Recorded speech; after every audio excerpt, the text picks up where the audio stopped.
TMP news के studio में खुशामदीद। हाफिजाबाद से हमारे ब्यूरो चीफ हाजी इमदादुल्लाह इजाज़ी की रिपोर्ट के मुताबिक महर हबीबुल्लाह दूसरी बार बिला मुकाबला डिस्ट्रिक्ट प्रेस क्लब हाफिजाबाद के जनरल सेक्रेटरी मंतखब।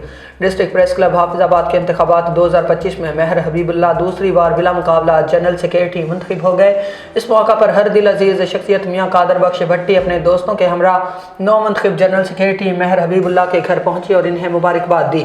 मियाँ कादर बख्श भट्टी ने महर हबीबुल्लाह को फूलों के गुलदस्ते और हार पहनाए, मिठाई पेश की और नेक तमन्नाओं का इज़हार किया। उन्होंने साबिक सदर प्रेस क्लब चौधरी जावेद असद को मुनसिफाना इलेक्शन करवाने पर मुबारकबाद और उनके एक साला शानदार दौर को सराहा। मियाँ कादर बख्श भट्टी ने प्रेस क्लब के फलाही कामों को भी सराहा और कहा कि चौधरी जावेद असद ने अपनी काबीना को पूरे साल साथ लेकर चलने की बेहतरीन मिसाल कायम की। चौधरी जावेद असद ने मियाँ कादर बख्श भट्टी और साथियों का शुक्रिया अदा किया। इस तकरीब ने न सिर्फ नौ मंतखब जनरल सेक्रेटरी महर हबीबुल्लाह के लिए खुशी का माहौल पैदा किया बल्कि प्रेस क्लब के अंदर इत्तेहाद और खिदमत के जज्बे को मज़ीद मजबूत बनाया। फिलवक्त इतना ही। मज़ीद अपडेट्स के लिए देखते रहें TMP न्यूज़। अल्लाह हाफिज़।